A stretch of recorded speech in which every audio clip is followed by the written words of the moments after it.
ఈరోజు ఏప్రిల్ 6, 2026 సోమవారం. ఈరోజు మార్కెట్లు మామూలుగానే ఫ్లాట్గా చూపిస్తున్నాయి. పెద్దగా ఏం లేదు. గ్యాప్ డౌన్లు, గ్యాప్ అప్లు.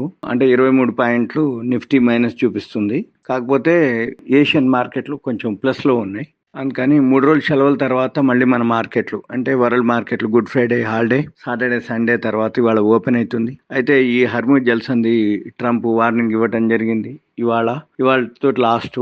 ఒకవేళ లేదు అంటే రేపు మళ్ళీ యుద్ధ వాతావరణం ఉండొచ్చు అనేది ఒక అల్టిమేటం ఇష్యూ చేయడం జరిగింది ట్రంప్ ఇరాన్ కూడా ధీటుగా సమాధానం చెప్తుంది. అవన్నీ మనం వెయిట్ చేయాలి. ఇక రేపటి వరకు వెయిట్ చేయాలి, అది అవుతుందా కాదా అనేది. కానీ ఇప్పటి వరకు సుమారుగా ఫిబ్రవరి 28 ఇది ఒక 6 రోజులు, అంటే 31 మార్చి ఇది ఒక 6, 37, 38 రోజులోకి యుద్ధం నడుస్తుంది అనేది మనకు ఒక ఐడియా ఉంది అనమాట. అయితే మార్కెట్లు బాటంకి వచ్చినాయా, ఇంకా పడతాయా, ఇంకా పెరుగుతాయా, లేకపోతే ఇక్కడ నుంచి సపోర్ట్ తీసుకుంటుందా?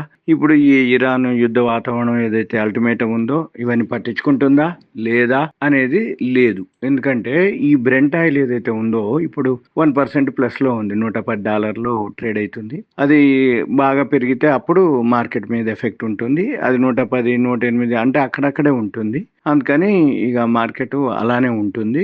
గోల్డ్, సిల్వర్ కూడా కొంచెం ఫాల్ ఉంది. సిల్వర్ వచ్చి 1.2%, గోల్డ్ వచ్చి ఒక 0.5% మైనస్ ఉంది. ఇక రిజర్వ్ బ్యాంక్ ఆఫ్ ఇండియా వాళ్ళది వడ్డీ రేట్ల అనౌన్స్మెంట్ ఉంది. ఇవాళ రేపు మీటింగ్ ఉంటుంది. ఇవాళ స్టార్ట్ అవుతుంది 6వ తారీఖు, 7వ తారీఖు అంటే సోమవారం, మంగళవారం, బుధవారం రోజు 10 గంటలకి అనౌన్స్మెంట్ ఉంటుంది. వడ్డీ రేట్లు ఏం మార్పు ఉండకపోవచ్చు, కానీ అనౌన్స్మెంట్ జరగాలి. ఏం చెప్తారు అనేది వినాలి మనం. అందుకని బ్యాంక్ నిఫ్టీ ఏదైతే ఉందో అది బుధవారం నాడు మన ఆర్బీఐ క్రెడిట్ పాలసీ ఉంటుంది. ఇక మనం చూడవలసింది ఏమిటి, ఆర్బీఐ క్రెడిట్ పాలసీ ఎల్లుండికి వెయిట్ చేయటం. రెండోది ఏదైతే 3 రోజులు సెలవులు వచ్చినాయి కాబట్టి గురువారం అంటే గురువారం బిఎస్సి క్లోజ్ అయింది, బుధవారం రోజు ఓపెన్ అయింది. మళ్ళీ ఇవాళ మామూలుగానే ఓపెన్ అయ్యే సూచనలు ఉన్నాయి. ఇక మనం చేయవలసింది ఏంటంటే ఇప్పుడు ఇక బోర్డు మీటింగ్ రిజల్ట్స్ వస్తాయి యాన్యువల్వి, అవన్నీ మనం అబ్జర్వ్ చేయాలి. అవి చూసుకుంటూ ట్రేడింగ్ చేయాలి. ఏదైనా లాంగ్ టర్మ్ కే ఇన్వెస్ట్మెంట్ ప్లాన్. ఎందుకంటే ప్రొడక్షన్ కాస్ట్ పెరుగుతుంది క్రూడ్ ఆయిల్ పెరిగేటప్పటికి. ఆల్రెడీ ఇప్పుడు అన్ని సెక్టార్లలో చూపిస్తూ ఉంటుంది ఆ ఎఫెక్ట్. రాబోయే రోజుల్లో ఇంకా ఉంటుంది. క్రూడ్ ఆయిల్ తగ్గనంత వరకు మన మార్కెట్ల మీద ఆ ఎఫెక్ట్ ఉంటుంది. ఎఫ్ఐఎల్ కంటిన్యూగా అమ్ముతూనే ఉన్నారు.